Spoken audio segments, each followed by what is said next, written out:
Hey my loves, welcome back for another video. If you're tuning in for the first time, I'm Ashley, and today I'm teaming up with Wigsgal to bring you guys a U-part wig. Of course, I've never done a U-part on this channel, so this definitely was a challenge, but I'm super excited to finally step out of my element and try something different and bring it to you. So of course, I'm showing you guys the packaging. They of course gave free goodies, and this is what the wig looks like in person, straight out of the package. It's 20 inches and 130% density. So I prepared for this video by going ahead and washing my natural hair and blow drying it out earlier on this day. Now I'm gonna just put my wig, or my real hair actually, into a bun, and I'm gonna just try the wig on and pretty much make some markers of where I want to have my leave out at, so that way I can go ahead and braid up the rest of my hair and keep it protected. So one thing I did was I used a lip liner to kind of just mark out on my forehead where I wanted the parting to be. I also did mark on top of the wig cap how far back I wanted the leave out to go. It did not dawn on me that I was going to take the wig cap off and not really have that marker, so I kind of just winged it here. Again, this is my first time doing a U-part wig on this channel. I did try U-part wigs like way back in the day, even before I tried lace wigs or lace closures, and it was a fail. And the reason it's a fail for me, or it has been in the past, is because my hair is very thin and fine. And what I mean by that, thin as in, if the average person has, say, like 10,000 strands of hair, I probably have half of that. And then when it comes to fine, each strand of hair for me is very thin. So like when your hair sheds and you see like one string of your hair, how thick it would typically look, my strings or strands are very thin. So I don't have the best, situation to work with for U-parts. So this definitely was a challenge for me. Also, I am being very candid right now and showing you guys what my edges look like. As I've told you guys in many videos, I am still suffering from postpartum alopecia. Although the shedding has completely stopped, I am working on rebuilding my hairline and my edges, because with all three of my babies, when I hit 4 months postpartum, the hairline completely fell out and I was like literally Mr. Clean bald. So I'm gonna go ahead and put the back of my hair, or the length of my hair, into a beehive and put a wig cap on it. Now we're gonna cut these bands out of the U-part wig. I'm not sure what the purpose of these are. Are they just to keep the wig in place or what? But if you put the wig on with those on, there's literally no way to pull your leave out and part that center part. It literally, I don't know why they do that, but maybe it's just to keep the hair molded until it gets to you. As you guys can see, there are clips all around, so this should be very easy to install. I'm going to use the two clips that kind of meet where your parting is to clip it down so that it doesn't move, and then I'm going to use the combs that are in the front to kind of go into my natural hairline so that it doesn't slide back as well. Again, the hairline for me is very thin, so it really isn't much to grip into, but I think I will be doing a natural hair journey on this channel, an ongoing journey. I do want to fill in my hairline as much as possible and also grow my hair to waist length. So let me know if that is a journey you guys will want to see, with routines and progress and length checks and all of that. I also did add 2 bobby pins, one to the front of each side, because at very end of the wig, at the very top, kind of will just sit there, and it do its own thing. I kind of wanted to secure it, and this here was something that I had thought about in planning on this video.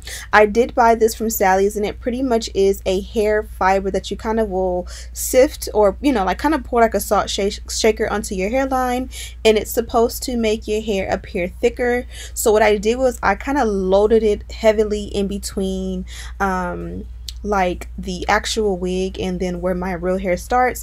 That way I wouldn't have that gap of like parting where you can see through, because again, my hair is very see-through at times, and I kind of just wanted to make sure that wasn't an issue. The biggest issue for me was I did not realize that I bought a natural color in this product. Usually I buy black when I get this, and I guess I thought, for my natural hair it kind of is a lighter color, but if this were black it would have looked a lot better. Again, just finding ways to make it work. From here, I'm going to go in and straighten out the wig. Now, I highly recommend that you co-wash the wig, allow it to you know, air dry, or you can do like a good hard blow dry on it, and then you can press it out like on the mannequin head, and that definitely would be easier, because even though this wig is only 130% density, it definitely is pretty full, and I really wanted to get out all of the wavy crimps in it and kind of just make it more straight blow dried, because that's exactly what my real hair looked like. So I did add a heat protectant, and I kind of just used the chase method to kind of silk press it. You see how in the front it has like these little like crimps, so to speak. I wanted to get all of those out because I don't have those in my natural hair, so I didn't want it to, you know, be an eye opener or just kind of like demarcate where the wig started and stopped, if that makes sense.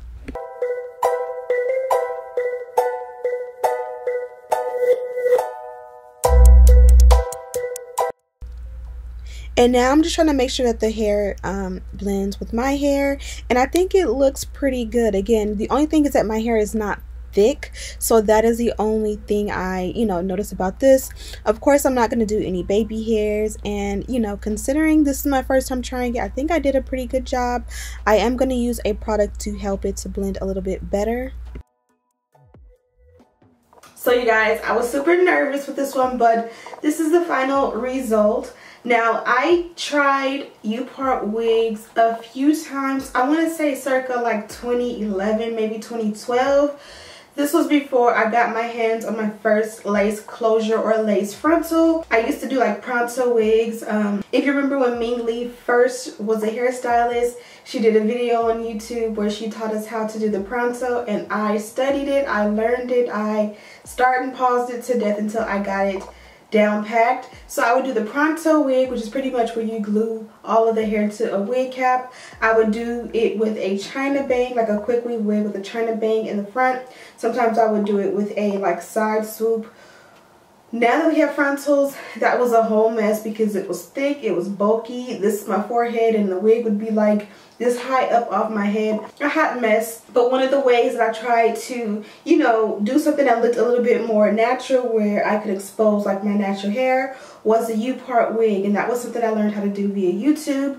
I would be able to get the U-part wig part of it right, as far as like gluing the hair or the tracks onto the cap and cutting it out into a U shape. But from there, like making my hair like blend in would be a complete disaster, and I don't think I ever successfully wore one. So when this company offered to send me one, I was like, I always turn them down, but let me just challenge myself to just try something different now that I have a little bit more knowledge with wigs. So before we finish, I'm going to take a bit of this right here, which is a wax stick, and I'm just going to rub a little bit in the palm of my hands. I don't know if you guys can tell how frizzy the top is, and it's just because I only did like 1 or 2 heat passes to my natural hair. I am natural, and I do not press my hair. I blow dry it maybe like once every couple of months, but I don't press my hair. So it's not gonna be a silk press, and of course I don't need it to be a silk press because this hair is so full, but I do kind of want to lay it down and kind of not necessarily cancel out the frizz, but make it blend with the rest of the hair and not stick out and just not be too bulky. You guys know if this was a wig, I would go ahead and flat iron the heck out of it with the electric hot comb, but that electric hot comb probably would tear up my real hair because it'd be so hot. So you guys see how it kind of added a little bit of sheen, and it kind of melted this with the wig a little bit more. Now from here, I'm not going to do any more heat passes. What I'll do is I'll just take a regular old school scarf, like a bandana. I know a lot of you like the silky scarves, but I really don't like silky scarves. This one I kind of wear often, but I like more of the like polyester. I think that's the material ones. Those kind of lay my hair down better.